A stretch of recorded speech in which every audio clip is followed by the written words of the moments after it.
Դիտեք առաջին ալիք Ամերիկայի հեռուստակոնտենտը։ Բաժանորդագրվեք առաջին ալիք Ամերիկայի YouTube-յան ալիքին First Channel America։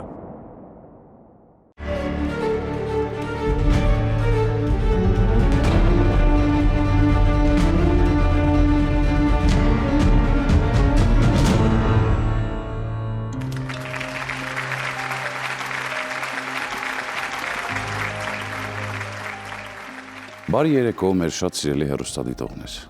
Բարի երեկո, իսկապես շատ սիրելի հեռուստադիտողներ։ Ու սա ասում ենք ամենայն անկեղծությամբ։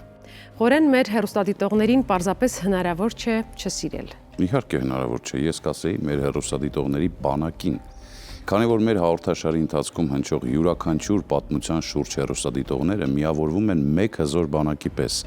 միասին ցավում են, միասին աջակցում, միասին էլ փնտրում։ Փնտրում ու արդյունքում գտնում։ Այո, շատ հաճախ հենց հեռուստադիտողների ջանքերի շնորհիվ են գտնվում մարդիկ ամենաանհավանական կերպով։ Ու դրա պատճառն այն է, որ հեռուստադիտողները երբեք անտարբեր չեն մնում, չեն նայում հերթական թողարկումն ու մոռանում։ Ոչ, անգամ մի փոքր հնարավորության դեպքում մեր հեռուստադիտողները սկսում են պրպտել, հարց ու փորձ անել ու սեփական ուժերով աջակցել լրիվ անծանոթ մարդկանց որոնումներին։ Իսկ որքան են հուզվում եւ ուրախանում, երբ կայանում է հերթական հանդիպումը։ Թվում է հաղորդման յուրաքանչյուր մասնակից մի մեծ ընտանիքի անդամ է դառնում։ Սպասիր ինձ ընտանիքի անդամ։ Դե ուրեմն մեր սիրելի հեռուստադիտողներին չսպասեցնենք, չչարաշահենք նրանց համբերությունը։ Շնորհակալություն հայտնենք եւ սկսենք այսօրվա թողարկումը։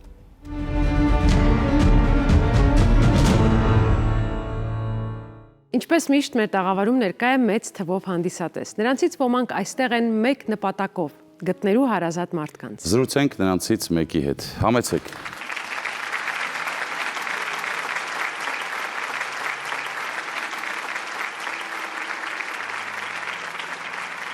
Բարև ձեզ, խնդրում եմ ներկայացեք եւ ասեք ում եք փնտրում։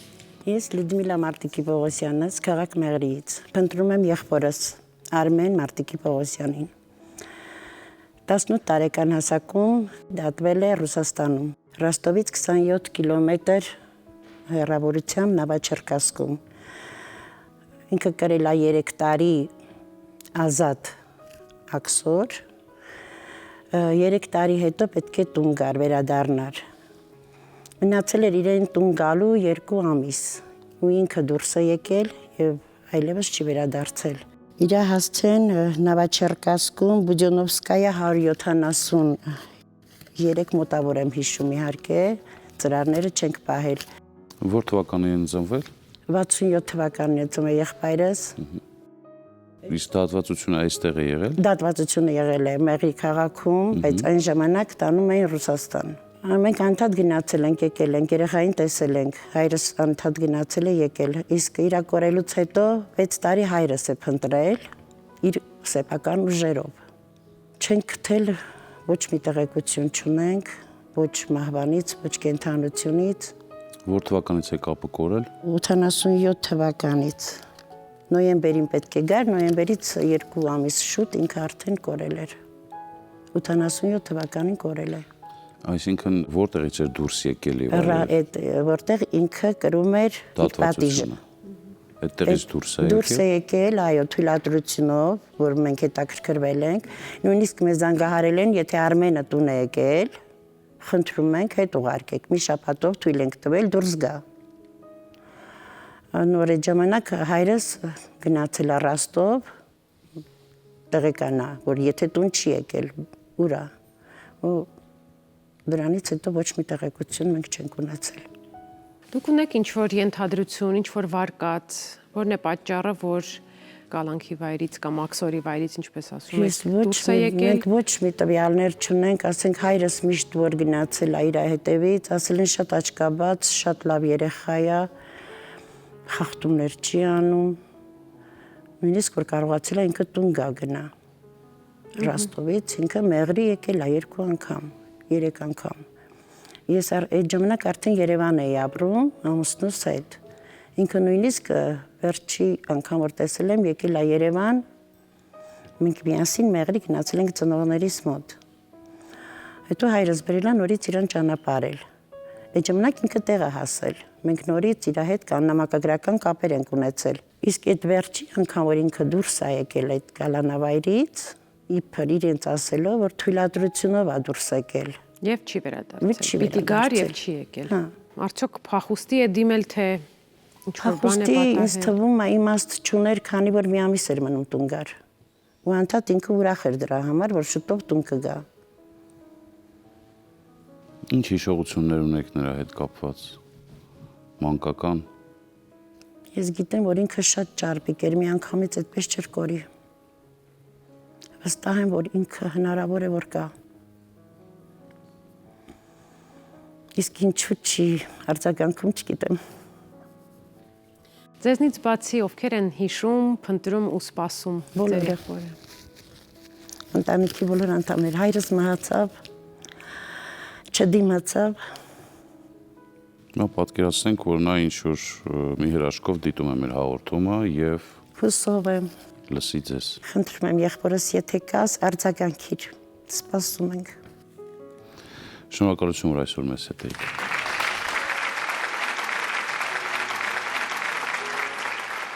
Ինչպես միշտ ուզում եմ դիմել հեռուստադիտողներին։ Եթե որևէ տեղ տեսել եք այս պատմության հերոսին, եթե լսել եք նրա մասին կամ թեկուզ չնչին տեղեկություն ունեք նրա ճակատագրի մասին,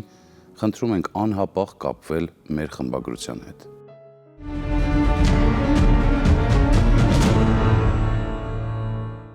Սովորաբար ինչպես են կյանքում կարևոր որոշում ներկայացնում։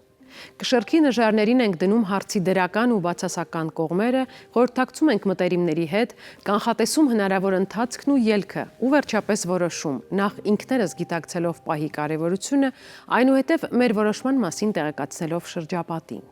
Հիմա թվարկում էիր որոշում կայացնելու փուլերը ու ես հասկացա, որ հավանաբար նույն փուլերով են անցնում մեր հաղորդմանը դիմող հայտատուները։ Երկար մտածում են, խորհուրդներ են լսում, ճշտում են մանրամասները եւ եթե վերջնական որոշումը դրական է լինում, այդ պահից նրանց պատմությունը դառնում է նաեւ մերը։ Եվ ոչ միայն մերը։ Մեծատիվ հեռուստադիտողները միանում են որոնումներին, ոմանք հոգեպես իրենց սրտացավությամբ ու կարեկցանքով, ոմանք էլ ռեալ գործով, հետաքրքրվելով, պատմության հավանական մասնակիցներին որոնելով ու հարցուփորձ անելով, իրականացնելով զանգեր եւ այցելություններ։ Նրանք դառնում են մեր նախագծի ակտիվ կամավորները։ Վստահ եմ, կամավորները անսահման հաճույք են ստանում, երբ նրանց ջանքերի շնորհիվ տարիների բաժանումից հետո գտնվում է եւս մեկ որոնվող, երբ երջանկանում է եւս մեկ ընտանիք։ Իսկապես երջանկություն է գիտակցել, որ այս աշխարհում որևէ անծանոթի երջանկության հոգեկան խաղաղության պատճառն է դարձել։ Մեր այսօրվա հայտատուն եւս երկար է մտածել ու վերջապես որոշում կայացրել դիմել սպասիր ինձին։ Ինչպես կընթանան որոնման աշխատանքները եւ երբ կկարողանանք արդյունքի հասնել, ասել չենք կարող, բայց այս պահից որոնումները սկսվում են։ Դիտենք տեսանյութը։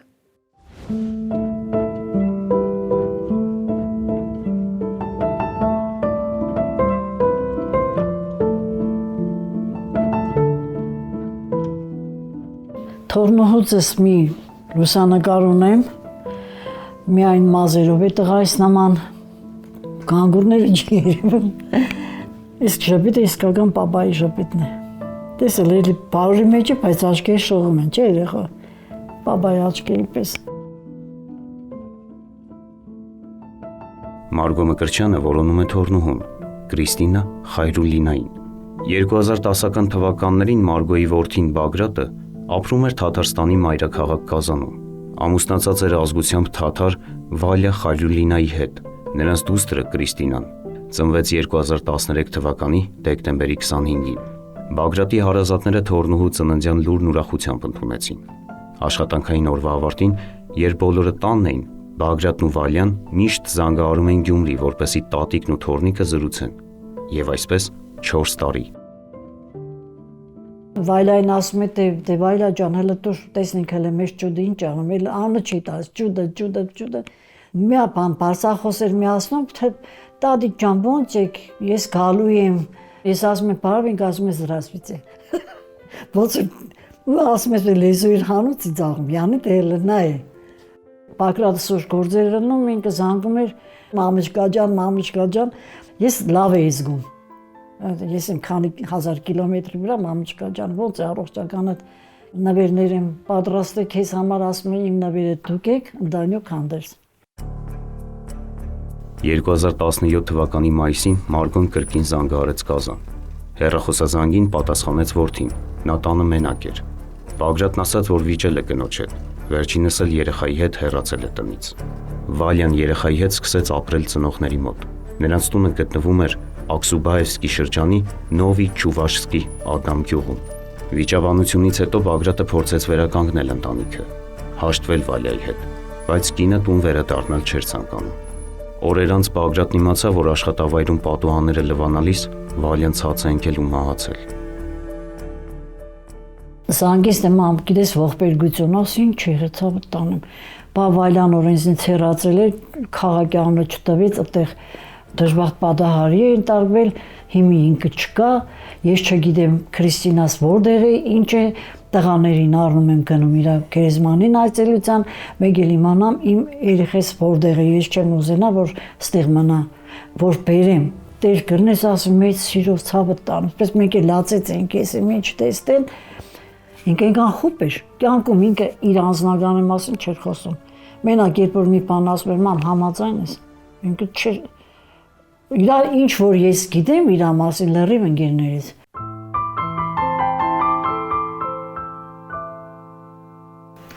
Շատ գրքեր ունենք տարբեր սենյակներում, մի մասը իմն է, մյուսը Բագրատինս,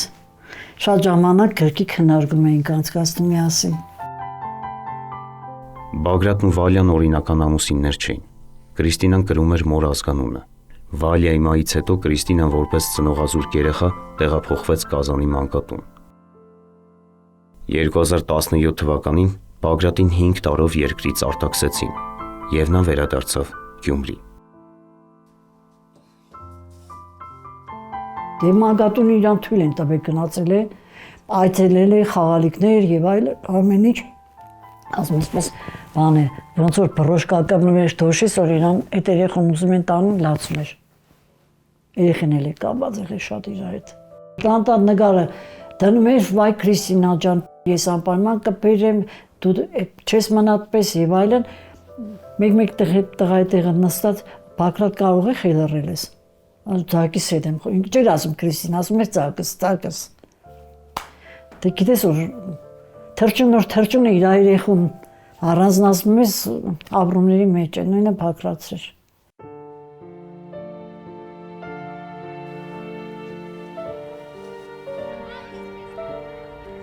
Բագրատը փորձեց դստեր հետ կապ հաստատել Կազանում ապրող ընկերների միջոցով, բայց Կրիստինային հանդիպելու փորձերն անօգուտ էին։ Պատասխանը մեկն էր. մանկատունը ոչ արյունակից մարդկանց երեխայի մասին տեղեկություն փոխանցել չի կարող։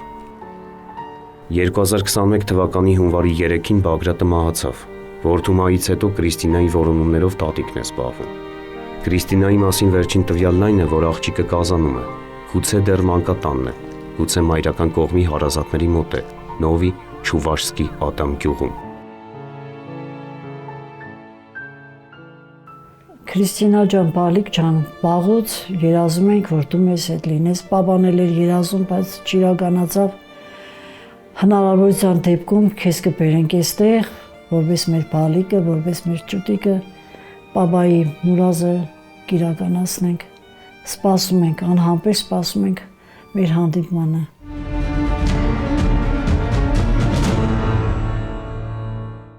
Ինչու եւ ինչպես են մարդիկ իրար կորցնում։ Այս հարցի պատասխանը մենք գտնում ենք մեր խմբագրությանն ուղղված բազմաթիվ նամակներում։ Դրանցում ձեր կորստի, կարոտի, հուսալքման, անհաջող որոնումների եւ հույսի պատմություններ են։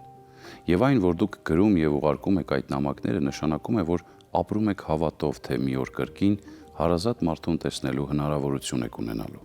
Հաճախ մարդիկ կորցնում են իրար ոչ սեփական կամքով։ Նրանց փոխարեն որոշում են կայացնում ուրիշները։ Արդեն հասուն մարդիկ, որոնք չեն ճանաչում հորը, որդեգրված երեխաներ, որոնք երբեք չեն տեսել մայրիկին, քույրեր ու եղբայրներ, որոնք անգամ պատկերացում չեն ունեցել, որ այս աշխարհում մենակ չեն։ Այսպիսի պատմությունները քիչ չեն։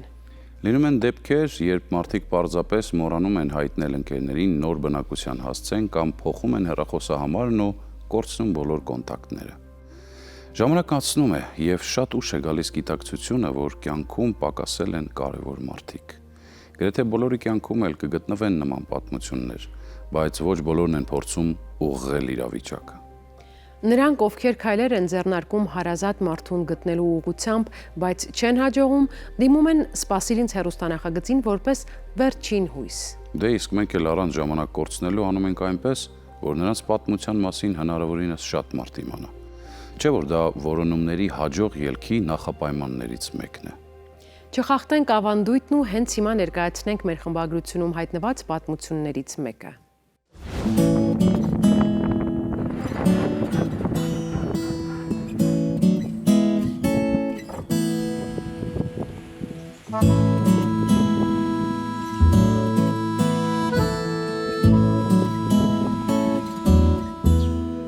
Համեցեք, շատ ուրախ ենք, բարով եք եկել։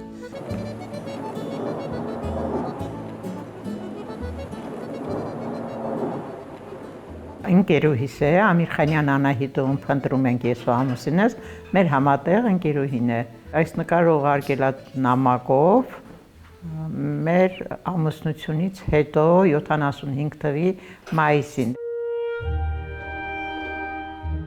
Սաթենիկը Չարենցավանից էր, Անահիտը Սիսյանից։ 1970-ական թվականների սկզբին նրանք եկել էին Երևան սովորելու։ Սաթենիկը սովորում էր ֆինանսատնտեսագիտական տեխնիկումում, Անահիտը մանկավարժական ուսումնարանում։ Աղջիկները ծանոթացան Թամանցիների փողոցի հանրակացարանում 1972 թվականին։ Նրանց մեկ ընդհանուր սենյակ հատկացրին։ Սկզբում 2 հոգով էին, հետո դարձան 4։ Մեր Անահիտը շատ հաճելի էր, կլոր, շատ սիրուն աչուկներով, շատ խնամված, միջին կառուցվածքի միջին բոյի, հասակի, մազերը ալիք-ալիք սիրուն իշնում էր, միշտ հարթարված, միշտ տեղը տեղին, շատ լավն էր, որ հիշում եմ, շատ եմ հուզվում, շատ լավ անմիջական, պարզ, մտերիմ, առավոտ բացվում էր լույսը, ինքը պատրաստվում գնում էր իրենց տեխնիկում, մենք ամենքս մերը գալիս ամփոփում էինք, որս ինչ խնդիր ունենք, ոնց կարանք օգնենք, ինչ կար անհանգստացած, ու տենց բան չկար, որ ասենք այսօր դու ճաշեփի կամ մյուսը ճաշեփի, չէ, անում էինք, որս ոնց ինչ պատահեր անում էինք։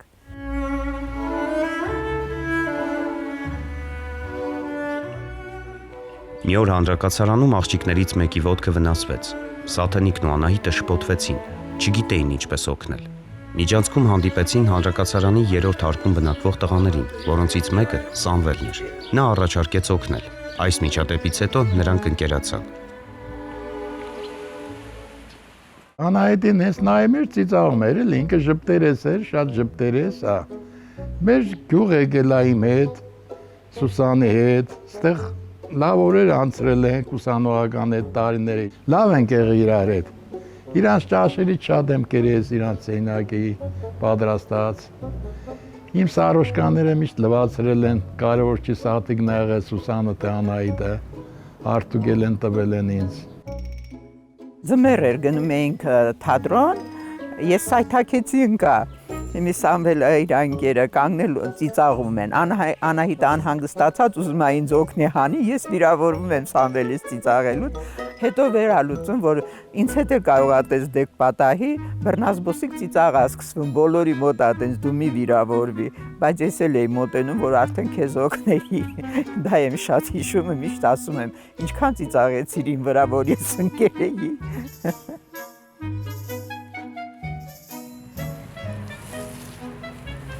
Ունենք Ներքատու բոլոր ծառերից, միայն կեռասն է հասել, հավաքենք կեռասը, ձեզ հյուրասիրենք, մեծ սիրով։ 1974 թվականին Սամվելն ու Սաթենիկը ամուսնացան։ Տղան մեկնեց զինվորական ծառայության, իսկ Սաթենիկն ուսման վերջին տարին անցկացրեց ամուսնու հարազատների տանը։ Աղջիկը հանրակացարանում չէր ապրում, սակայն շարունակում էր հանդիպել ընկերուհիներին։ Ուսումն ավարտելուց հետո Անահիտը վերադարձավ Սիսիան, իսկ Սաթենիկն ամուսնու հետ տեղափոխվեց Արմավիրի մարզի Քարակերտ գյուղ։ Ընկերները նամակագրական կապ ունեին, երբեմն էլ միմյանց ծանրոցներ էին ուղարկում։ Անգամ ամուսնանալուց հետո ինքը Դեմիրճյան տեսակի խնձոր էր ծանրոցով ուղարկել էր մեզ, շատ ուրախացա։ Այգի ունեին փոքր, ասում էր մեր խնձորները համով ա, որ մերոնք ուղարկում էին, դու շատ էիր սիրում, անպայման ես որ գնացի Սիսիան, մեր այգու խնձորներից քեզ ծանրոցով կուղարկեմ։ Մեր ամուսնանալուց հետո իմ ուսանվելի ինքը իր խոստումը արել էր։ Մի անգամ այնտենց տան հեռախոսով պատվերով զանգով տեղեկացրեց, որ արդեն ծանրոց է ուղարկել ու մենք ստացանք այդ ծանրոցը։ Իմ սիրուն ծաղիկները Անուշ հոտով իմ մշակած, ուզում եմ կտրեմ, ձեզ նվիրեմ, շատ տարբեր գույների ու տեսակների, շատ սիրուն են։ Սիսյանից ուղարկված վերջին նամակը Սաթենիկը ստացավ 1975 թվականին։ Անահիտը գրում էր, որ աշխատանք է փնտրում։ Սաթենիկը նամակին պատասխանեց, բայց արձագանք չեղավ։ Հետագայում ուղարկված բոլոր նամակներն էլ անպատասխան մնացին։ Սա ձեզ ծաղիկների մեր սիրուն։ Կապը կտրվել է, էլ չեմ իմանում, ինչ եղավ, թե ամուսնացավ ինքը ինչ-որ միտեղ գնաց, այդ ամուսնության մասին էլ տեղեկություն չունեմ։ Բայց անընդհատ հուշերով իր հետ ենք եղել, շատ ենք հիշել Սամվելի հետ, շատ։ Աղջիկներն էլ, որ արդեն գտել էինք այդ մնացածին, միշտ հիշում էինք Անահիտին։ Լավ հիշողությունները, որ ինչքան բարի էր, ինչքան քնքուշ էր, ազնիվ, անմիջական, շատ մեղմ աղջիկ էր ամեն ինչում։ Բայց չկարողացանք էլ հանդիպենք իրար։ Հիմի մեծ ցանկություն ունենք, ես էլ ամուսինս էլ տեսնելու, վեր հիշելու, որ արդեն Անահիտն էլ մեր հետ լինի, ավելի շատ բան կհիշենք ըստ երևույթին։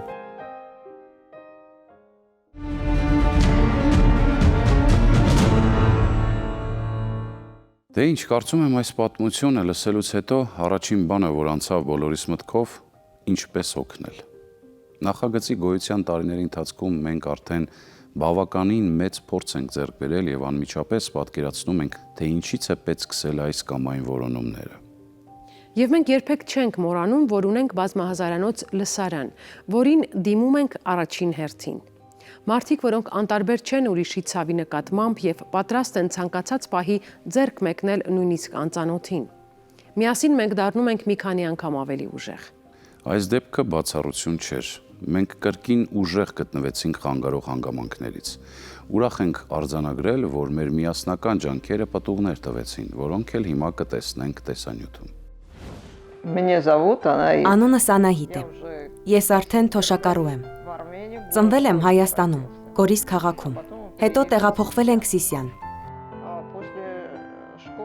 Դպրոցն ավարտելուց հետո բոլորը Երևան էին գնում։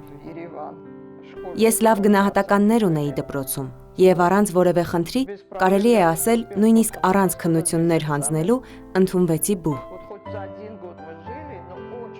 1 տարի ենք միասին անցկացրել, բայց ընտանիքի նման համերաշխ ենք ապրել։ Ես պահպանել եմ բոլոր լուսանկարները եւ հաճախ եմ հիշում նրանց։ Ավագը ես էի, մյուսները տարիքով ավելի փոքր էին։ Ամենափոքրը Սաթենիկն էր։ Նա շատ դաստիարակված էր։ Ապրում էինք խաղաղ, կարելի է ասել, մեկ ընտանիքի պես։ Ինստիտուտն ավարտելուց հետո ես Ռուսաստան եկա։ 1982 թվականն էր։ Ես նրանց երբեք չեմ մոռացել։ Երբ բացում եմ ալբոմը, առաջին հերթին աղջիկներին եմ հիշում։ Նրանց լուսանկարները մեր ընտանեկան ալբոմում են։ Որդիս աշխատանքից տուն եկավ եւ ինձ ասաց. «Քեզ որոնում են։ Միկին է, չեմ ճանաչում, բայց անունը կարծես թե Սաթիկ է։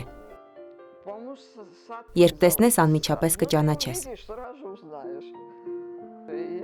Ես ապշած էի։ Արդեն քանի օր է տեղս չեմ գտնում։ Հավատս չի գալիս։ Բարև, սիրելի, հարգելի ընկերներ։ Շատ ուրախացա, երբ սպասիր ինձ հաղորդումից իմացա, որ ինձ եք փնտրում։ Ես եւս շատ կուզեի հանդիպել, վերհիշել անցյալը։ Նույնիսկ խոսքեր չեմ գտնում արտահայտելու հույզերս։ Անպայման կշփվենք հեռախոսով, կվերականգնենք կապը։ Շատ եմ ուզում իմանալ, ինչպես է դասավորվել ձեր կյանքը։ Ես էլ ձեզ իմ մասին կպատմեմ։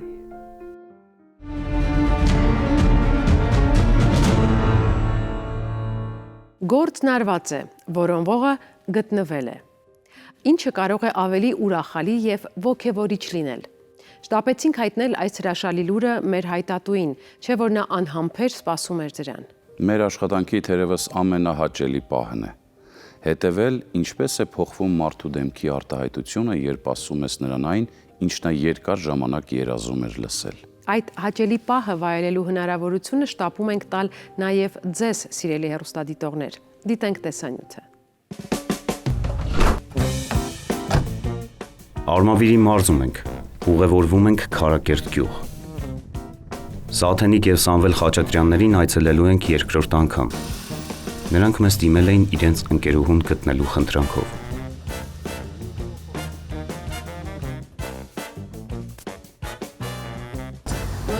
Շատ լավ, որ ձեզ տեսա։ Եկեք գնացինք։ Մեր երկրորդ այցի իրական պատճառը նրանք դեռ չգիտեն։ Ասել ենք, որոնման հայտի հետ կապված մի քանի հավելյալ հարց է առաջացել։ Պետք է ճշտել։ Իրականում նրանց անակնկալ է սպասում։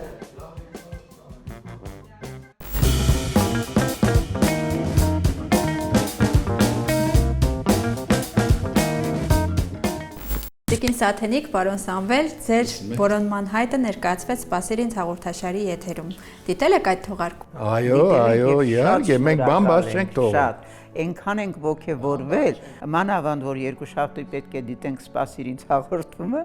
ոգևորված նստում սպասում ենք ու քննարկում ենք, պարտադիր։ Շատ լավ էր արված, շատ շնորհակալ եմ։ Ես ինձ հազիվ ճանաչեցի։ Տիկին Սաթենիկին հիշում էի։ «Սպասիր ինձ»-ի տվյալների բազայում վերջերս մի հեռախոսահամար է ավելացել։ Ո՞վ է այդ համարը ավելացել։ Խնդրում եմ կկարդաք։ Անահիտ Ամիրխանյան։ Վայ, ինչ լավ է, շատ հաճելի է։ Էլ ինչ կա գրած։ Ու համարն է առայժմ։ Կարևորը համարը կա։ Հա, մեր Ինքը կա, Անահիտը կա։ Հար, դե միացրե որ խոսանք։ Անահիտ Ամիրխանյանն է, այո, ձեր ընկերուհին։ Նա այժմ Լիպեցկում է։ Սպասում ենք, որ մի կտեսնենք, ձայնը կլսենք։ Մեզ մի շատ հա բաներա։ Կնոպկեն սեղմի հա։ Շատ լավ։ Բարև Անահիտ ջան։ Բարև Սաթիկ ջան։ Շատ եմ փոխվել Անահիտ։ Ես որ հետո տեսնեի քեզ դիմագծերով կճանաչեի, թարմեք մնացել Անահիտ ջան։ Շնորհակալություն, շնորհակալություն։ Դուք ո՞նց եք։ Ինքն է Սամվել, իր թուշիկները քիթը ճակատը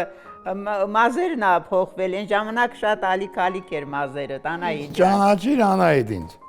Սամվելին հիշեցիր։ Ես տեսել եմ, դուք ինչ եք տեսել, ես տեսել եմ։ Հա, ճիշտ է, հաղորդումը տեսել է Անահիտս։ Անահիտ, նույն ժպիտը տա, որը սենց նայում եմ։ Ենքան լավ հուշեր կար։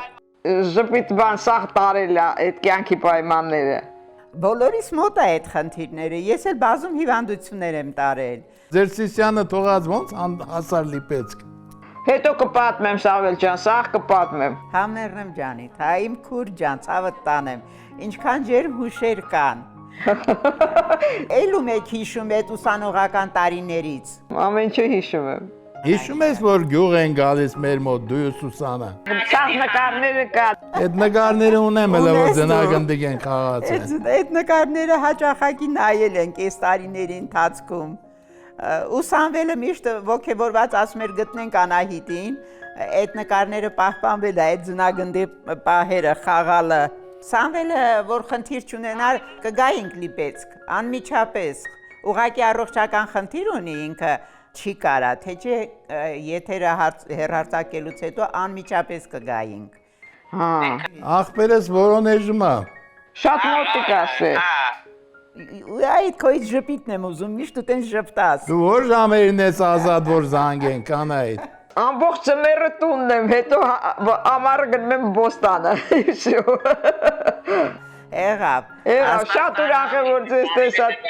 Նույնիսկ չեմ հավատում հələ։ Կզանգես։ Մենք էլ կփորձենք, որ տանն ես արդեն կզանգենք, Անահիտ ջան։ Պաչում եմ, ամուր քեզ գրկում եմ, իմ լավ քուր։ Մեծ հիշողություններ կան, կխոսենք, անձնակազմին մենք ենք շնորհակալություն հայտնում, այս լավ միջադեպը, որ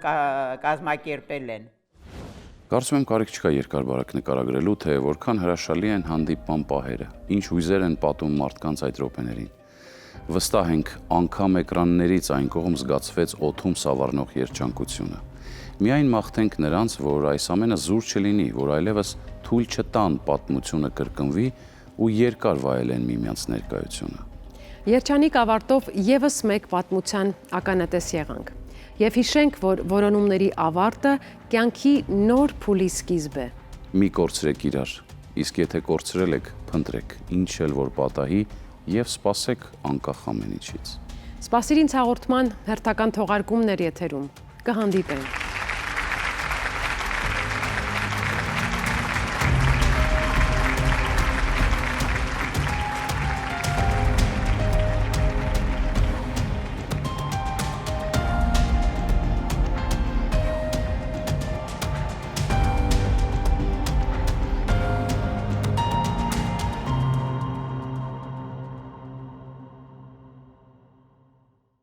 Դիտեք Առաջին ալիք Ամերիկայի հեռուստակոնտենտը։ Բաժանորդագրվեք Առաջին ալիք Ամերիկայի YouTube-յան ալիքին First Channel America։